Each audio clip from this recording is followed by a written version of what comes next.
This is the McLaren 765LT. It's the third special series model that it's made in the modern era to get that long-tail derivative. And generally, McLaren doesn't apply it lightly.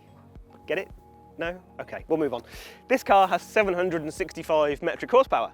They're going to make 765 individually numbered examples, and those are just the easy things to remember. Now, I'm going to get in this thing and take to the Silverstone International Circuit, and I'm going to try to remember as many of those really geeky details about it as I can, while simultaneously driving it as hard as I can for your viewing pleasure. So join me. McLaren has revised and refined its recipe for these long-tail special series supercars a couple of times now, and has gone to even greater lengths than usual to make the 765LT extra focused and distinct. The car's turbocharged V8 gets the lightweight forged pistons and the head gasket of the Ultimate Series Senna. It runs a higher pressure fuel injection system and gets an extra fuel pump, and has more turbo boost pressure than a 720S. It also uses a new titanium exhaust, of the kind you certainly won't fail to notice should you find yourself behind one in the queue for the drive-through. Power is up to 755 horsepower, torque to a Senna matching 590 pounds-foot. But because it has also shortened the car's final drive ratio, something never done for any long-tail derivative before, McLaren claims the improvement made to acceleration feels even greater than those figures suggest.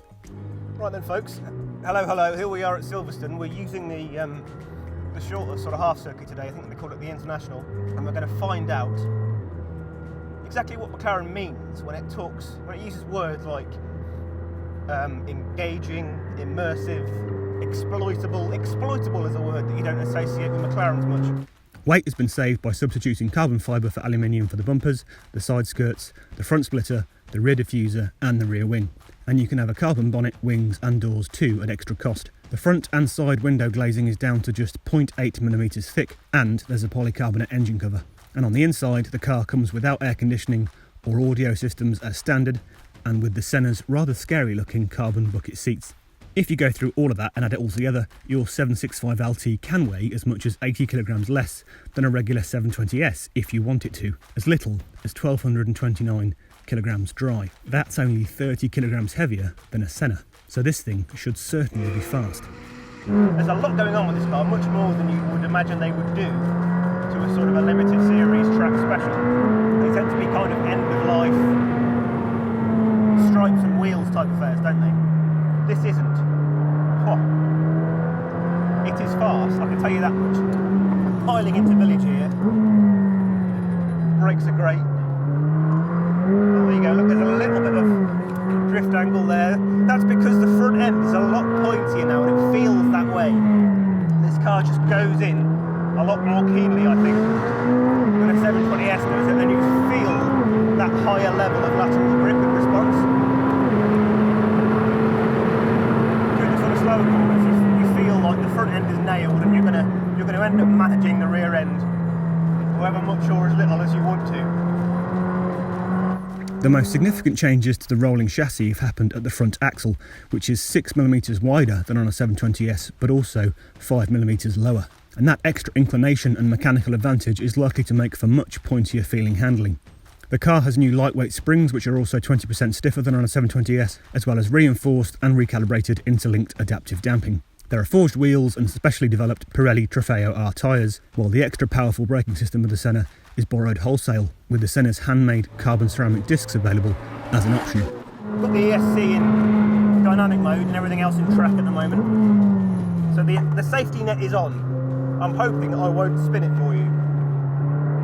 Can't guarantee that. But so far, I have succeeded. Right, Abbey Straight. Before the brakes, 150 miles an hour. Hit the apex. In it goes. Really, really keenly at the front. Don't have to worry about that front axle, it is going in. There we go, there's that playful rear end coming round again. That's with the ESC on. So you don't have to turn it off to enjoy yourself. It is on. And there is fun to be had.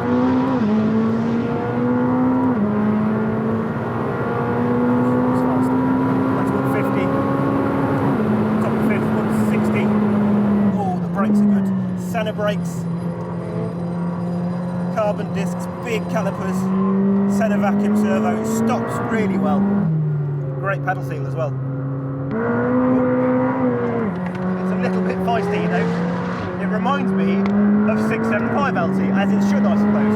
That was a car you had to respect. It was a sort of 90% fun and 10% scary, and this sort of feels the same, but it's a bit more approachable. Maybe not driving it quite as fast in order to bring it to life, and maybe it's a bit more friendly when it does start to slide. There is a sense, because McLaren still aren't using that mechanical slippy DFR. They're still avoiding that. There is a sense when you get it set up in the slide, if you do like to do these things, that it's not quite as stable under throttle in a slide as an equivalent mid-engine Ferrari or certain other drivers' cars like it might be. And that's because, as good as they are, the electronics can't quite manage the relative rotational speed of those rear wheels, can they? Without a diff, there's always going to be a point where you lose control of that rear axle under power, I think. So you have to respect it. You're never going to drift this thing around quite like it was a 488 pista, unfortunately. But it has a different sort of appeal of its own.